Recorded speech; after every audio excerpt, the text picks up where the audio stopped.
Welcome to episode 3 of the the Band Retrospective podcast. My name is Mr. Insomnia, and we are going to get into episodes 7 and 8 of Making the Band 1. This is the O-Town era of making the band. Hopefully my neighbors are a little bit quieter. I know on one of my recordings I heard one of my neighbors' kids kind of crying, and I think you might actually hear my upstairs neighbor running their faucet right now. So hopefully you don't hear that. But anyways, let's get into the episode. We're starting at episode 7 of season 1 of the O-Town Making the Band 1, and basically we're still at the house. Mike and Ikaika and Ashley are having a talk about Ikaika's happiness. He's trying to figure out if he wants this for himself. He's kind of questioning it. His brother and his father are like, do it for the family, do it for the family, because they don't have a whole lot of money, so this is a way to get some money. Ashley's like all in. Ashley wants to make money, wants to make a living with music, and they are really running that faucet up there. Ashley tells Ikaika, "Hey man, talk to me anytime. I have, even though I want it, hey, we need to know if you're in." So now we're back at rehearsal. Surprise, surprise. Ikaika, we find out that Ikaika is studying pre-med and has to take 3 tests tomorrow. They're about to leave home for a few days. I should let you know that. We'll get into that a little bit later, real later. Still rehearsing All for Love. Surprise, surprise on that.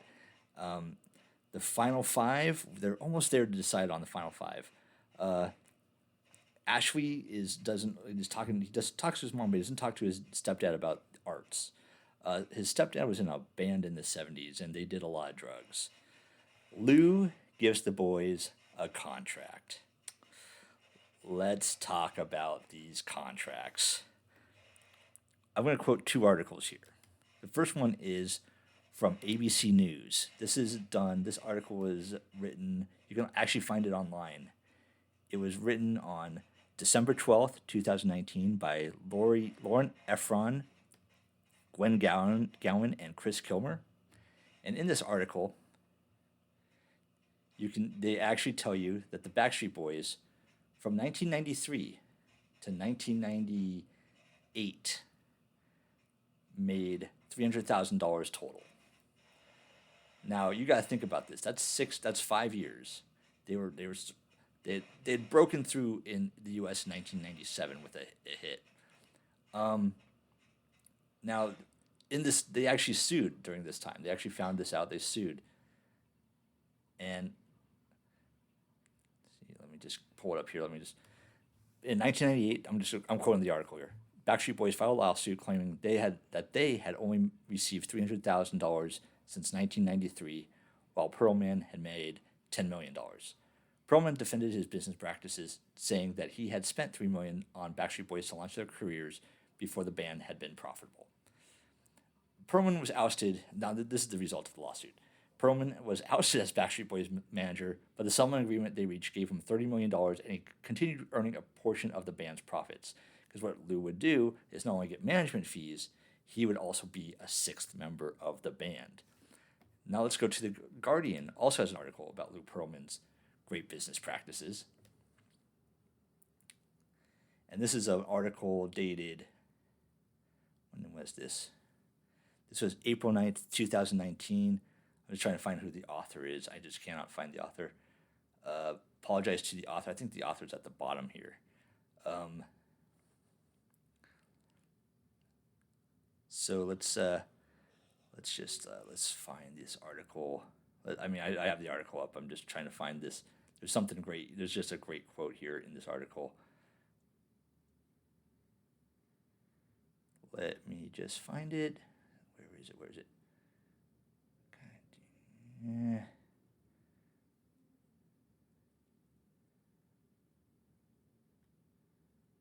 I'm sorry that this is like, I had it up and now I have the article up. I'm just trying to find where this quote here.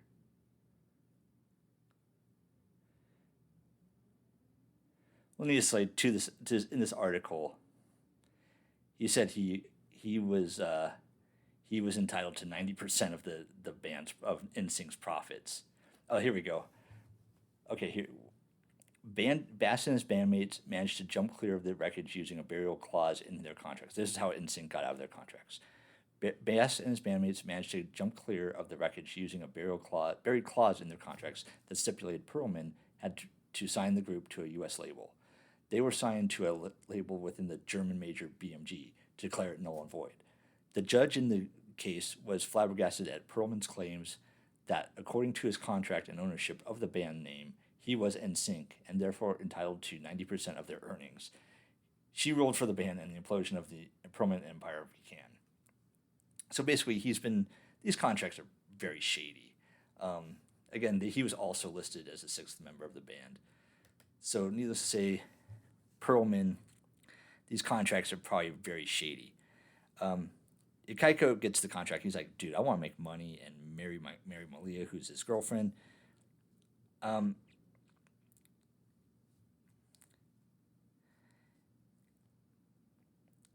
Oh, there's one more thing I want to mention about Perlman's contracts. Trevor did an interview stating how bad the contracts were, and Ashley and boy band Khan talks about how they were making less than minimum wage. So this is basically a contract where you're basically going to be in, like, it's a kind of an indentured servant contract. Lou states, when you come back, contracts must be signed. So he's basically putting the pressure on him, like, hey, hey kids, you want to be a big star, you got to get these contracts signed immediately. So there's like, so basically he's trying to rip these kids off without them knowing it. I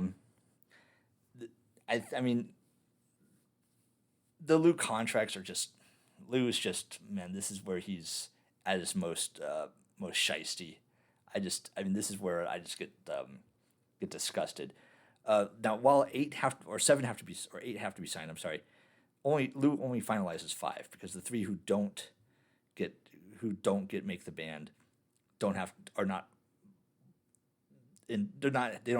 have to be, they're not attached to the contract because they didn't make the band, so they're not going to be under Lou Pearlman's management. Mike talks about mixed emotions of the contract.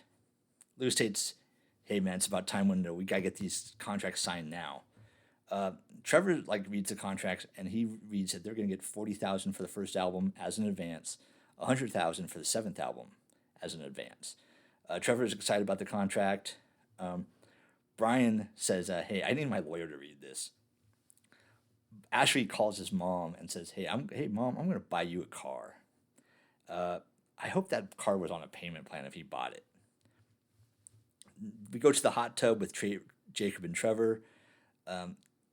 Basically, Jacob said, hey, look, I've wanted a record deal by the time I was 21, and I'm getting it at 19. So he's really stoked.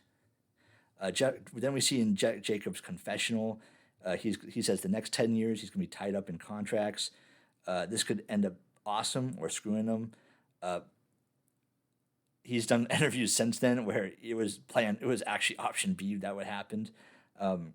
Ikaika talks to his mom about decision. She says it's his decision. The boys say their goodbyes at the airport. They're kind of like hugging and stuff and bro hugging, but it's like they're going to see each other in 4 days. They're just going back for Christmas break, basically. So now there's a conversation at the airport while Trevor and Jacob are waiting for their flights, and also Jay, their publicist, is there. Jay, I don't think we've seen Jay that much. Jay's going to be a big part of this, from here on out. You're going to see Jay a lot. Jay's next few episodes, Jay's going to be in there as much as Mark, as much as road manager Mark, and as much as Lou. Jacobs has a conversation about the vibe in the house changing, but he's wearing. The one thing I was looking at this is he was talking about that's really not a big deal. What it was this was distracting me. He was wearing this beret backwards. It basically looked like the Pearl Jam's bassist Jeff Ament, I think that's how to pronounce his name. He used to wear these funky hats during the 10 era when they were doing back when they actually still did videos. They stopped doing videos for a while in the 90s, but when they first came out, they were doing videos, and Jeff Ament always wore these kind of weird, funky hats, and it kind of just the way that he was wearing the backwards beret, it kind of looked like that. Page turn.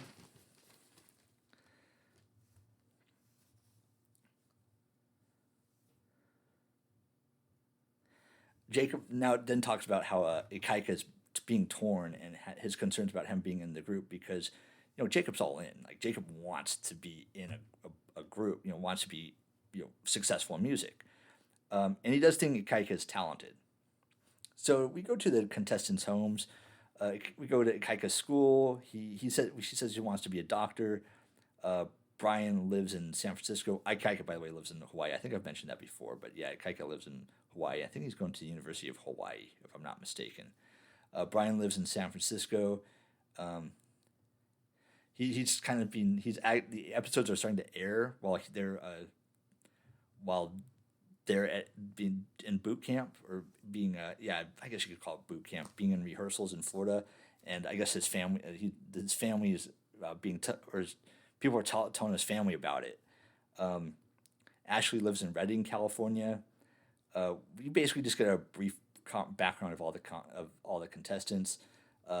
Ashley's stepdad is not a fan of this, of him being in a band. Ike's dad is a radio DJ. We meet his brothers. He has two older brothers. One's named Haku. He has a master's in business administration. This is going to kind of be important going forward.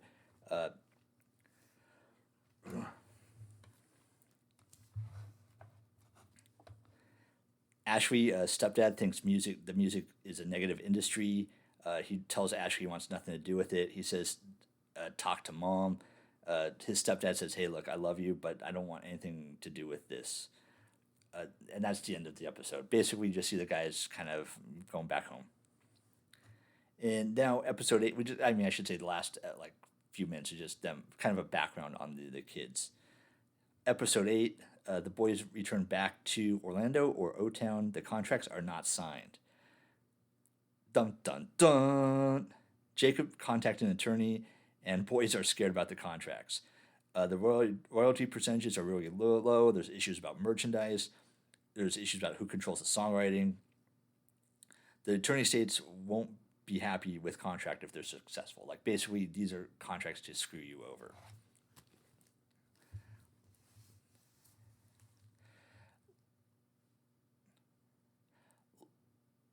Luke calls the house. Paul wants to talk to him, but they say they'll talk tomorrow. Paul tells Trevor that he's quitting because it's not right for him. Trevor wants to change his mind. Ikaika's still on the island. He doesn't like the contract. He thought he was going to be making decent money, but he found out that the $40,000 advance for the first album is going to be split 5 ways. So 40,000 divided by 5 is 8,000 per member. Ikaika feels trapped and feels like a slave. Then we go to the boys and Jay, or the boys are still at the house, which is everybody but Ikaika, and Jay, the publicist. They're watching Jon Norris on MTV News back at the MTV 1550. That's where they used to shoot like all the TRLs. That was like kind of the main studio. They're talking about the lawsuits of NSync and against Lou. Lou says they're the best of friends. JC Chavez of NSync, they have a quote from him, and this is how he describes Lou. I'm quoting JC, by the way. Picture of an unscrupulous, greedy, and sophisticated businessman who posed as an unselfish, loving father figure who took advantage of our trust. We will not be puppets held by... I'm sorry, the other quote is, will not be puppets on a string held by Lou. Bye, bye, bye. No strings attached. Mike says it's a sketchy situation. Paul has a meeting with Lou, quits in front of Lou. Paul was obviously one of the other contestants. He was the guy who was 21 and wanted to fuck, but didn't. He said, I'm 21. I translated that he wanted to fuck. According to Lou, Paul called him wanting assurances that he would be in the group. Lou said, I can't give guarantees. Paul wants to be in the industry, but not in the group. Fellas don't understand. Page turn. Lou talks about his appearance on news programs like 60 Minutes in 2020, and how last half talks about the bad things, like him screwing over his clients. Now, he also says, I love this. This is my favorite quote from Lou Pearlman in this series so far. He says, everything is settled, and he's been in business for 25 years doing fair deals. They honestly should have had a laugh track right after he said that. This is so not true. Jacob says any record deal from any record company will give you a bad deal. That is true. Your first contract, every first contract from for every recording artist, regardless of genre, is usually pretty bad. Unless the only time it's really good is like unless you have like severe, incredible leverage, like Master P. He got a great contract for Universal because he had leverage. He was already doing distribution. He was able to get the contract favorable terms of his contract, even though Master P's artists say they got screwed by him. But that's another story for another time. Just to let you know how a contract worked, a recording contract worked in the 1990s. I'm actually I know I'm going off tangents here and going off of other sources, but I just want to give you a quick. Now what Lou's doing is actually what you'd call production deals. So he's actually like investing his own money and then having that label signed to a record company and then taking the profits that he agrees with the label. So I just wanted to get into give you a quick background on how 90s contracts work. This is I'm reading from Hitless Wonder. This is a book by a man by the name of Joe Osterich. I apologize for mispronouncing that name. He was in a band called Watershed. They were signed to Epic Records in the mid-90s. So I'm just going to read you a quick excerpt of how record deals work.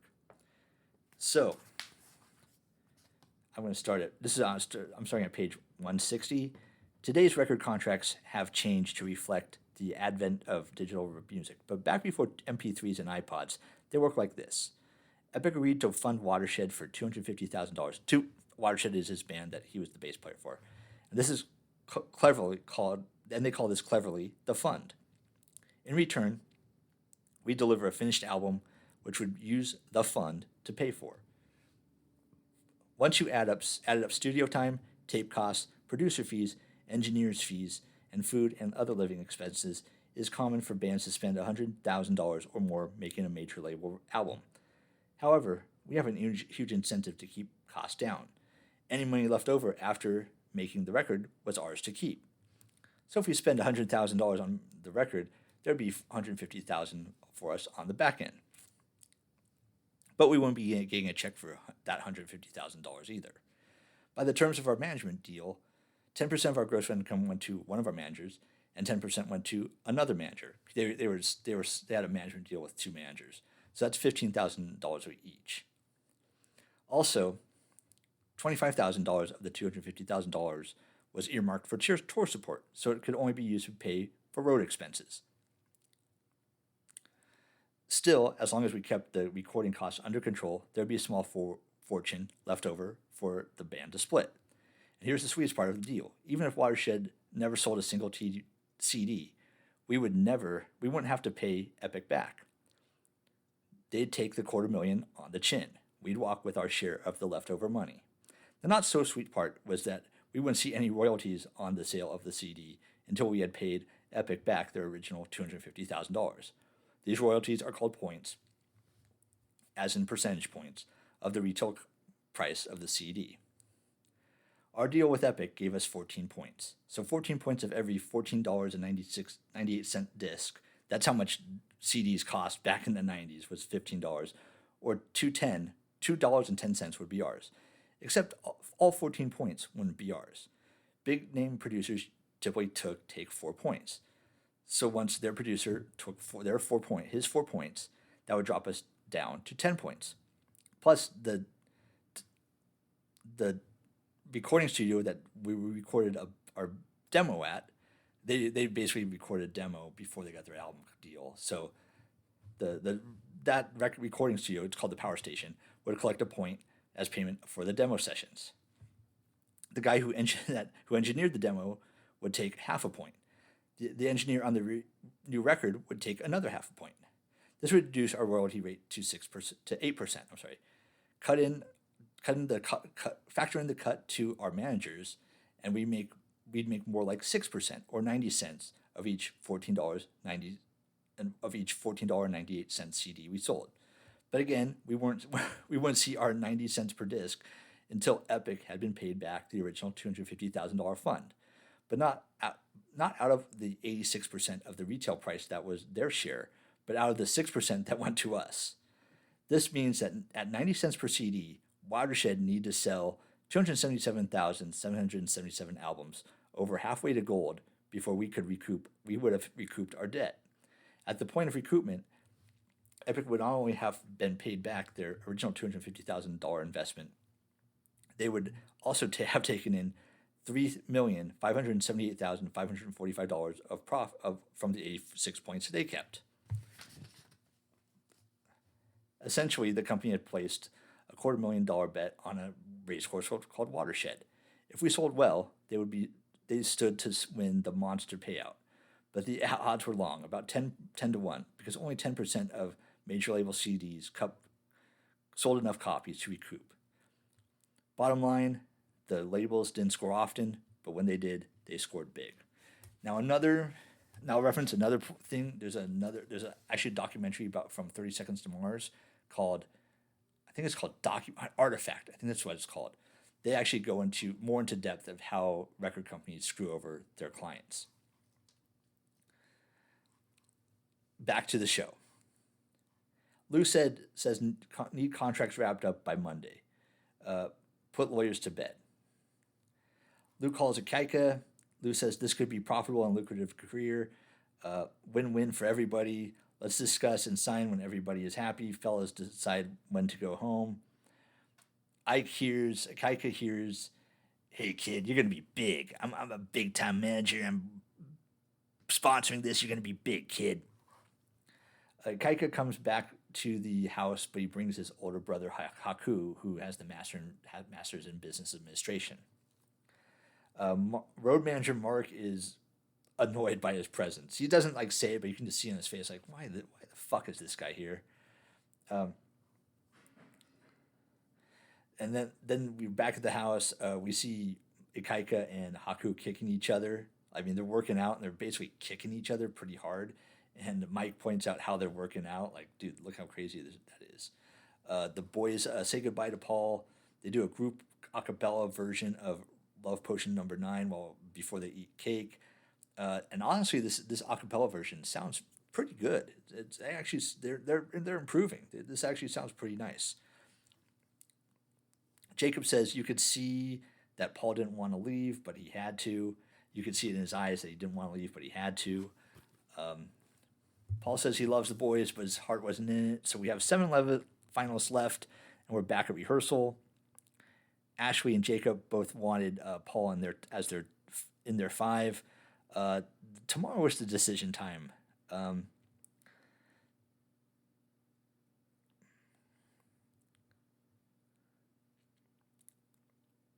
And then there's the singing coach, Mark. I guess that's not really important. They perform All for Love again with a singing coach, Mark there. They sound better, but they're still not really ready for prime time. There's a group meeting with the band lawyer. Jacob says the contracts, the disagreement with Lou about the contracts is bringing the guys together, because if they don't sign it, they have leverage. Not really. Lou comes in. I mean, Lou could basically say, hey, I'm getting a different group of guys. Lou comes in. Everybody agrees to the contract, but tomorrow's a holiday. It's New Year's Eve, so it won't be finalized until after the weekend. So my guess here is the time frame of the filming of this was probably between October and December of 1999, which means the decisions won't be made of Final 5 until after New Year's Eve, and everybody is invited to the New Year's Eve party. Woohoo! Haku, Ikaika's older brother, like I said, had a master's in business administration. Talks about flight and going back to Hawaii for one because Ikaika has one more test, but he's also going home because of contract. Kaika says he likes everybody there, but can't make cut until contract is signed, and can't sign until lawyer is okay with it. Ikaika tells Eric, according to not to lawyer, Kaika tells Eric that according to his lawyer, not a lot has changed with the contract, and he's got to go. He has to go home. Jacob is annoyed at Ikaika for going home because they're all here. Ikaika's like, I don't want to be anybody's slave. I'd rather be at home until this gets solved. And that is the end of episode 8. We leave episode 8 with Ikaika wanting to going home because he doesn't like the contracts, and I don't blame him. Those contracts end up being really shitty. So, Ikaika, I feel you, buddy. But at the same time, I mean, you know, once you get like news footage of Lou Pearlman, basically his two biggest artists saying, "Hey, you know what? Don't sign. This guy's a shyster. Don't sign with him." That's probably a big red flag. But hey, that's that's the music business. Unfortunately, you're getting screwed one way or the other. But anyways, that's it for episodes 6, 7, and 8. I've realized listening back to my earlier podcast, I say and a lot, and I need to work on that. And you can actually play a drinking game between my my and my page turns. You literally get fucked up within like 15 minutes of listening to me. So anyways, that's it for episodes 7 and 8. We'll go into episodes 9 and 10 after this, obviously. And anyways, you guys have a good day, and I can't wait to talk to you next week. Or I should say later this week, even though I'm recording this last week, if that makes any sense. Anyways, you guys have a great one. Have a good night.